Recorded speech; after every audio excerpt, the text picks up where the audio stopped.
ఉత్తరాంధ్ర వాసుల చిరకాల కోరిక నెరవేరింది. విశాఖ కేంద్రంగా సౌత్ కోస్ట్ రైల్వే జోన్ ఏర్పాటు చేస్తూ కేంద్రం గెజెట్ నోటిఫికేషన్ జారీ చేసింది. 2026 జూన్ 1 నుంచి కార్యకలాపాలు ప్రారంభం కానున్నాయి.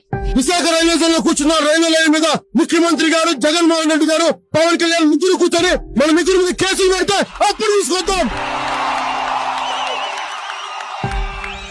మీ అందరికీ భయం. నేను మా శ్రేణుల ద్వారా మా జన సైనికులను పెట్టను, నేనే ముందుంటాను. కాకపోతే ముఖ్యమంత్రి గారు నిజంగా మీకు వైజాగ్ రైల్వే జోన్ మీద మీకు నిజంగా చిత్తశుద్ధి ఉంటే మీరు రిజైన్ చేయండి. ఢిల్లీలో అక్కడెక్కడ కేజ్రీవాల్ కేంద్ర ప్రభుత్వం నిరసన చేస్తే మీరు అక్కడికి వెళ్ళగలరు. అంటే మీకు ముఖ్యమంత్రిగా ఉన్నా కానీ మీరు పోరాడానికి సిద్ధంగా ఉన్నారు, నాకు అర్థమవుతుంది. మీరు రాజీనామా చేయండి, మీ ఎంపీ చేత రాజీనామా చేయించండి. అప్పుడు నేను మీతో కలిసి రాకపోతే అడిగిన అందరం కలిసి స్పెషల్ కేటగిరీ స్టేటస్ కి అప్పుడు పోరాటం చేద్దాం.